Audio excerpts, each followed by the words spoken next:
அதுக்கு வேண்டிய இன்க்ரீடியன்ஸ் கடலைப்பருப்பு, தேங்காய் இந்த மாதிரி கீராக வச்சுக்கணும். அதுக்கு வேண்டிய அந்த எருவுக்கு அனுசரித்த மாதிரி மிளகா வத்தல், கொஞ்சம் நெல்லிக்காய் வலுப்பத்தில் புளி, பெருங்காயம், கருவேப்பிலை, உப்பு. அதை எப்படி பண்ணணும்னுள்ளது சொல்கிறேன். இந்த கடலெண்ணெய் விட்டுருக்கேன், கொஞ்சம் நிறையவே விட்டுக்கணும். அதுக்கு அதில் தப்பா பெருங்காயம் போடுறேன்.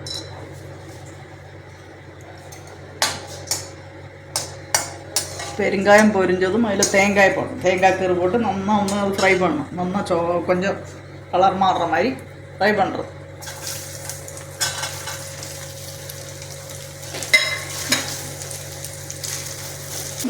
அதுலேயே கடலைப்பருப்பு போட்டு அது வறுக்கிறது.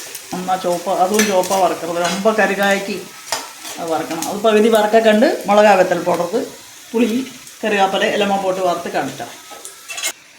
நெல்லிக்காய் வலுப்பத்தில் புளியும் போட்டு அதுவும் கூட வறுக்கும். அது மிளகா வெத்தலும் போடுறேன். இதெல்லாம் ஒന്നിச்சு போட்டு வறுக்கும். கறிகாய்க்கு வறுக்கிறது. ഇതെന്താ തിരുപ്പതിയിലെ അന്നദാനം ഊട്ടിരിക്കുന്നേ അതിലുള്ള തുകൽ മാതിരിയേ ടേസ്റ്റ് ഏകദേശം അത് മാതിരി തരും. എല്ലാവരുമേ ട്രൈ பண்ணலாம். ഓക്കെ. அதில் உப்பும் போட்டு வறுத்தாச்சு. அதுக்கு வேண்டிய உப்பும் போட்டாச்சு. எல்லாமே சேர்ந்து இனி அரைச்சிட்டு காமிச்சுக்கிறேன்.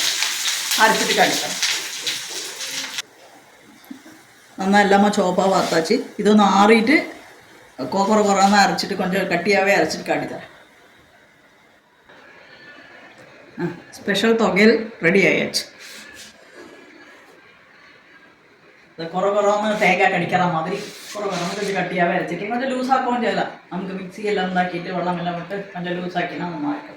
ഇത് പച്ചരിശി ചൂടാ പിടിച്ചിട്ട് அதில் இது ஒரு உண்டையாக போட்டு நல்லெண்ணெய் விட்டு பேசிட்டு சாப்பிட சூப்பராக இருக்கும். இதே திருப்பதியில் அந்த அன்னதானத்துக்கு போடுவோம், ஏகദേശம் அதே டேஸ்ட்டு எல்லாரும் ட்ரை பண்ணுவேன்.